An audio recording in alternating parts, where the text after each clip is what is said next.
It's that time of the year again when we start to get some amazing harvests coming out of the garden.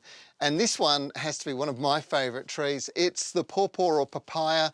Technically, the name really should be papaya because it refers to the tropical species, and pawpaw refers to the American pawpaw, which is a completely different genus. But these little fruit are absolutely exquisite this time of the year. The tropical papaya is not always people's favourite fruit, as sweetness can vary dramatically. But the flavour is just one element of goodness that this fruit brings you. Now, the thing about papaya is it is so good for you.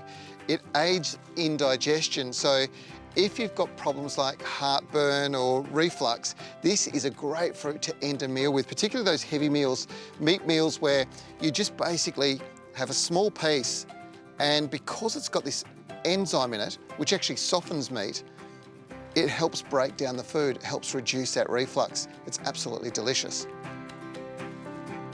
It's fruit worth investing in, and growing them is simple from seed.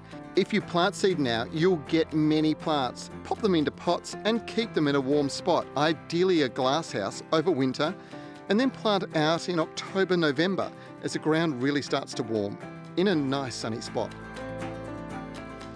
One plant you should be harvesting now, but sowing in the springtime and summer months, is this one behind me. It's a herb from South America. It's called Stevia. You've probably heard of it. It's 30 times sweeter than sugar, but it has no calories at all. So it's incredibly good if you have any of those blood conditions where you don't want lots of sugar in it. The way I use it, well, I do harvest it and dry it this time of the year, but normally I just pick a leaf, throw it into a cup of tea, and it's so sweet, it just makes it so good. You should be adding this one to your garden.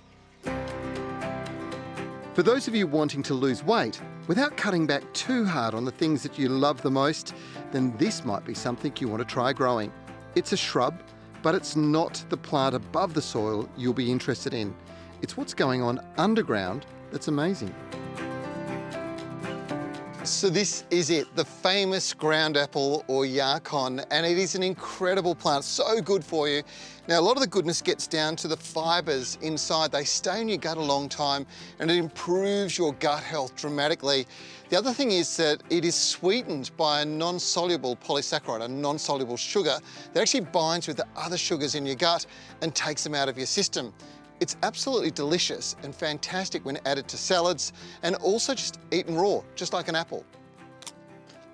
Crunchy, sweet, cross between an apple and a pear, I'd say, in its texture, but absolutely delicious. And if you want to grow them, full sun, nice sandy soil, perfect. They'll do really well.